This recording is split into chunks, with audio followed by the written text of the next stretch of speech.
Good morning everyone, সবাইকে জানাই নতুন একটা ভ্লগে স্বাগত। এই ভ্লগটা আসলে অনেক দিন আগেই ছাড়ার কথা ছিল, কিন্তু সময়ের অভাবে না হয়েছে এডিটিং, আর ভয়েস ওভার তো ছেড়েই দাও।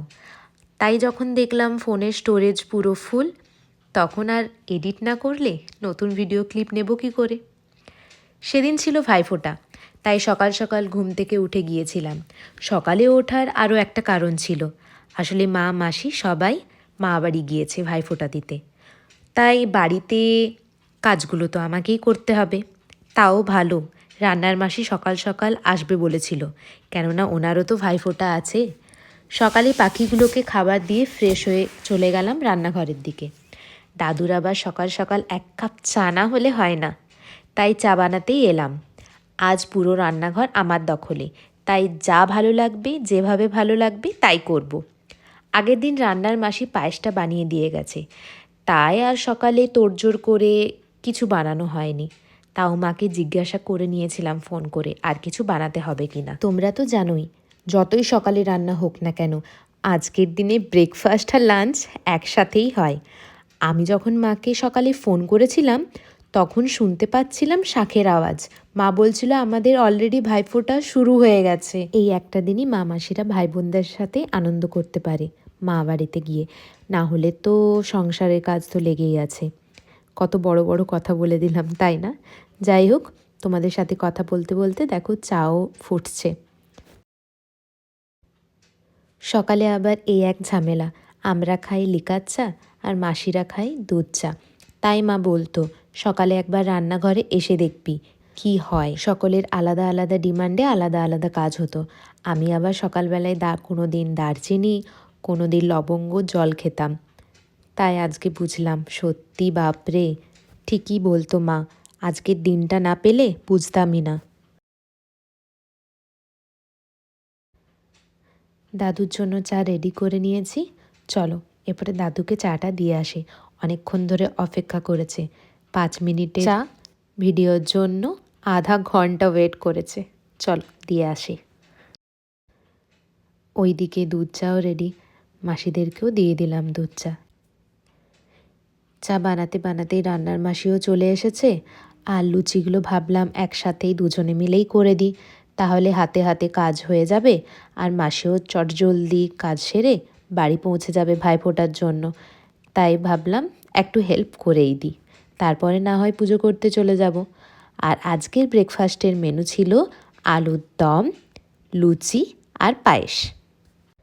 লাঞ্চে কি হবে মা আগের দিনই সব বলে গিয়েছিল মাসিকে, তাই জিনিসগুলো বার করে চলে এলাম স্নান টান করে পুজো করতে। ঠাকুর ঘরটা যেদিন থেকে বড় করে করা হয়েছে, সেদিন থেকে আমার এত ভালো লাগে ঠাকুর ঘরে টাইম স্পেন্ড করতে, কি আর বলবো, মনে হয় ওখানেই থেকে যায়। আর ঠাকুর ঘরের সামনে তো বাগান বানিয়েছে মাসি, গাছগুলো দেখলেও কত ভালো লাগে। ফুল ক্রেডিটস গোজ টু মাসি। এইটা আমাদের তুলসী মন্দির, আর এর ওপরে আমি সাদা আর লাল ফেব্রিক দিয়ে আলপনা দিয়েছি। এই ভিডিওতে দেখানো হয়নি, অন্য একটা ভিডিওতে তোমাদের দেখাবো। তুলসী মন্দিরটা ভালো করে ধুয়ে নিয়ে চলে এলাম ঠাকুর ঘরটাকে মুছতে। আজকে আমি 2 ঘন্টা ধরে ঠাকুরগুলোকে ভালো করে পুজো করেছি। ওই যে বললাম, এই ঠাকুর ঘরটা হওয়ার পরে এখানে টাইম স্পেন্ড করতে আমার ভালো লাগে, তাই আর কি। আর এই দেখো গাছ লাগানোর প্রফিট, কত ফুল ধরেছে, জবার কতগুলো ভ্যারাইটি ধরেছে। তোমাদের না একদিন দেখাবো মাসি কি কি গাছ লাগিয়েছে। পুজো শেষ করে ভালো ড্রেস পরে আমি তো নিচে নেমে গিয়েছি, কিন্তু ভাই দাদা ওরা দেখছি এখনও রেডি হয়নি, স্নান করছে এখনও। কি আর বলবো, তখন বাজছে 11:30। একদিকে আমি চিৎকার করছি আর একদিকে আমি মিষ্টির প্লেট বানাচ্ছি। আগের দিন রাত্রে বাবা এই মিষ্টিগুলো আনিয়েছিল, খুলে দেখি সব মিষ্টিগুলোই আলাদা, তাই একটা প্লেটে পুরো প্যাকেটটাই আমি দিয়ে দিয়েছিলাম। আমি তো পুরো ভাইফোঁটার জন্য রেডি, গিয়ে দেখি ওরা দুজন রেডি হয়েছে কিনা। আবার না রেডি হলে বাবার কাছে আবার বকানি খাবে। ওরাও দুজন রেডি হয়ে বসে গেছে, চলো এরপর ভাইফোঁটা শুরু করা যাক।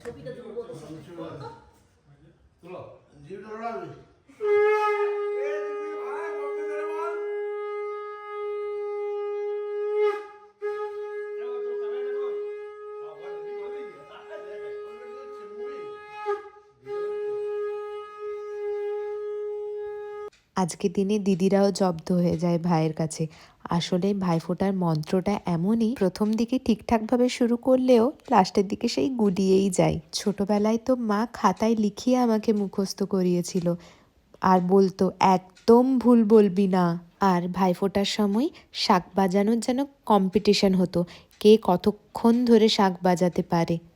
এই যে আজকের এত ভালো দিনটা, কত 2 বছর ধরে মিস করে আসছি, ভার্চুয়ালি সব কমপ্লিট হতো, সেটার কি আর সেই মজা থাকে? তবে এইবারে যে সামনাসামনি করতে পারবো সেটার তো একটা আলাদাই এক্সাইটমেন্ট ছিল।